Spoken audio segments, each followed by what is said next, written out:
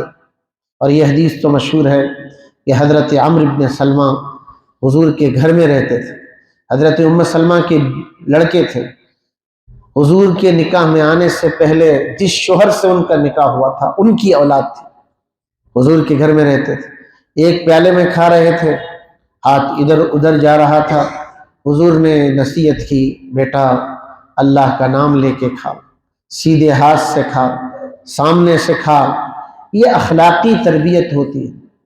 ہم یہ کرتے ہیں کہ بچہ رائٹ ہینڈ سے کھا رہا ہے، لیفٹ ہینڈ سے کھا رہا ہے، کھڑے ہو کر پانی پی رہا ہے، ہمیں یہ سکھانا پڑتا ہے کہ بچہ کیسے کرے تاکہ اس بچے کو اخلاقی تربیت ہو جائے۔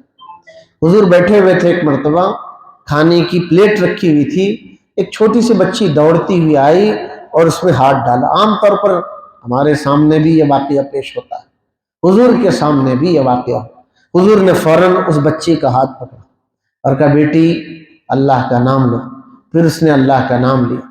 تو معلوم ہوا کہ بچے عام طور پر کھانے کی چیزوں کو دیکھ کر کے لپکتے ہیں، یہ بڑوں کی ذمہ داری ہے کہ ان کو اخلاقی تربیت دے۔ اخلاقی تربیت جو بنتی ہے وہ تعلیم کے ذریعے بھی بنتی ہے، جتنی اچھی تعلیم اتنی اچھی تربیت ہوتی ہے۔ بغیر تعلیم کے تربیت کا کیسے تصور ہو سکتا ہے؟ اسلام نے یہاں تک بتایا کہ طلب العلم فریضۃ علی کل مسلم، ہر مسلمان پر علم کا سیکھنا ضروری ہے۔ اسی لیے امام بخاری رحمۃ اللہ علیہ نے ایک باب قائم کر کے یہ ثابت کرنے کی کوشش کی، 5 سال کی عمر سے ایک بچے کی تعلیم کا آغاز ہوتا ہے۔ امام بخاری نے اپنی بخاری میں ایک باب مقرر کر کے یہ سمجھانے کی کوشش کی ہے کہ بچے کی تعلیم کا جو زمانہ اسٹارٹ ہوتا ہے وہ 5 سال کی عمر ہے۔ حضور نے اس کو بہترین صدقہ شمار فرمایا۔ حضرت علی کہا کرتے تھے کہ علم 5 ہے، العلوم 5، مقصدی علوم جو ہیں وہ 5 ہیں۔ پہلا علم ہے الفقہ للادیان، مسائل کا علم، مذہب پر چلنے کے لیے کیا جائز کیا ناجائز، کون سا عمل کیسے کیا جاتا ہے، یہ سارے مسائل کا علم فقہ میں ہوتا ہے۔ دوسرا علم ہے ڈاکٹری کا، والطب للابدان، ڈاکٹری کا علم انسانی صحت کے لیے، بدن کے لیے۔ تیسرا علم ہے والہندسہ للبنیان، انجینئرنگ، یہ عمارتوں کی تعمیر کے لیے اور دوسری چیزیں بیلڈ کرنے کے لیے۔ والنحو للسان، نحو زبان سیکھنے کے لیے، یعنی زبان دانی بھی ایک علم ہے۔ اور 5واں والنجوم للزمان، علم نجوم، وقت کا تعین کے لیے۔ یہ حضرت علی 1400 برس پہلے بولے، گویا یہ چیزیں سیکھنے کی ہیں، اس میں کوئی کنجوسی نہیں کی جا سکتی۔ مسائل دین سیکھو، دین پر چلنے کے لیے، ڈاکٹری سیکھی جا سکتی ہے، انجینئرنگ سیکھی جا سکتی ہے، اب تو نئے نئے اور دنیا ترقی کر گئی ہے، یہ سارے ایجوکیٹڈ ہونے کے طریقے ہیں، اس کے ذریعے بھی انسان کی ایک اخلاقی تربیت ہوتی ہے۔ تیسری ایک تربیت ہے جسمانی تربیت۔ جسمانی تربیت کہ بچے کی صحت اچھی رہے، بچے کی صحت پر کوئی برے اثرات نہ ہو، اس ذمہ داری کو اسلام نے باپ کی ذمہ رکھا ہے۔ باپ کو کفالت کی جو ذمہ داری دی ہے کہ بیوی اور بچوں کی کفالت کی ذمہ داری شوہر پر ہوگی۔ اگر کوئی شوہر ہو کر، باپ ہو کر کماتا نہیں اور بیوی اور بچوں کو ان کی ضرورتیں پوری نہیں کرتا، وہ خدا کی نظر میں سخت گناہگار ہے۔ غذا نہیں ملے گی تو صحت کیسے ملے؟ اسلام کو آپ براڈ مائنڈیڈ طریقے سے سمجھنے کی کوشش کیجئے کہ اسلام کوئی ایسا معمولی دین نہیں ہے جو صرف مسجد میں بیٹھ کر مسجد میں جینا سکھاتا ہے۔ اسلام نے یہ سکھایا کہ بچوں کی صحت کے لیے بچوں کو غذا کا ملنا ضروری ہے، اور یہ غذا پہنچانے کی ذمہ داری گھر کے بڑے باپ کی ہوتی ہے۔ اگر باپ یہ ذمہ داری ادا نہیں کر رہا ہے تو یہ بڑا مجرم ہے خدا کی۔ دیکھیے، ایک بچوں کو صحت کے لیے دو چیزیں، ایک ہے غذا، دوسرا ہے دوا۔ جیسے غذا کی ذمہ داری باپ کی ہے، بچہ بیمار ہو جائے دوا کی ذمہ داری بھی باپ کی۔ اسی لیے ہمارے نبی صلی اللہ علیہ وسلم کچھ کھیل کو بہت پسند کرتے تھے۔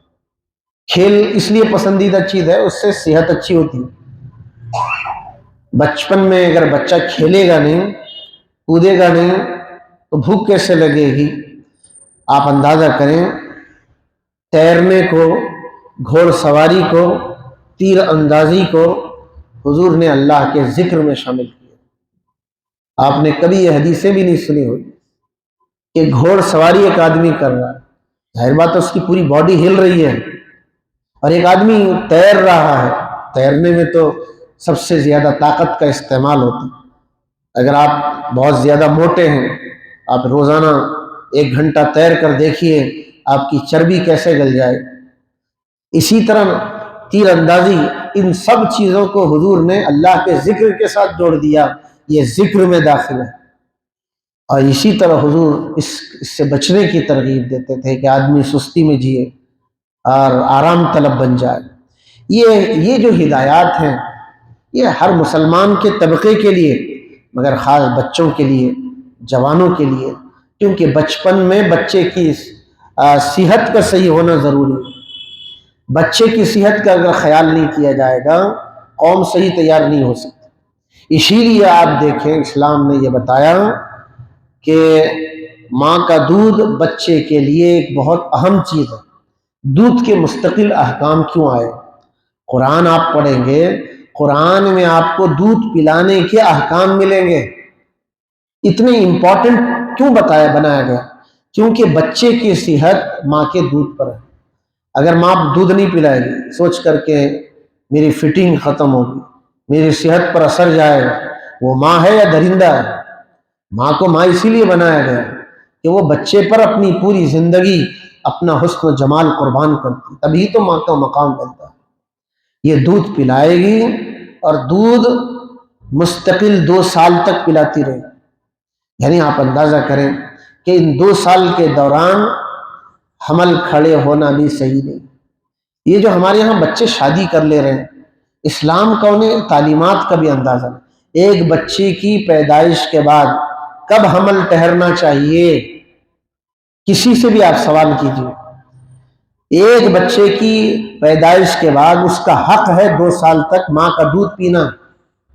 ظاہر بات ہے جیسے ہی حمل ٹھہر جاتا ہے عورت کو، اس کا دودھ آنا بند ہو جاتا ہے یا دودھ خراب ہو جاتا ہے۔ امام ابو حنیفہ رحمۃ اللہ علیہ نے آرڈیننس جاری کیا تھا اور یہ فتویٰ جاری کیا تھا، بچہ جس عمر میں دودھ پیتا ہے اس زمانے میں بچے کو، نیا بچہ حمل نہیں ٹھہرنا چاہیے۔ اسی طرح بیوی کی جو حالت ہے، حالت حیض کی حالت میں ہم بستری سے منع کر دیا گیا۔ بہت سے اس کے ریزنز ہیں۔ اگر حالت حیض میں خدا نہ کرے نظام خدا چل جائے اور حمل ٹھہر جائے، اس بچے کے لیے بڑی پریشانی کا باعث ہو۔ ظاہر ہے ہم بستری منع کر دی گئی حالت حیض میں تاکہ بچے کی جسمانی صحت پر اثر نہ پڑے۔ یہ ساری چیزیں جب ہم خیال رکھیں گے تب ہمارے بچوں کی ایک طرف دینی تربیت ہوگی، دوسری طرف اخلاقی تربیت ہوگی، تیسری طرف جسمانی تربیت ہوگی۔ یہ ساری تربیت کے رولز اینڈ ریگولیشنز اسلام نے بتائے ہیں۔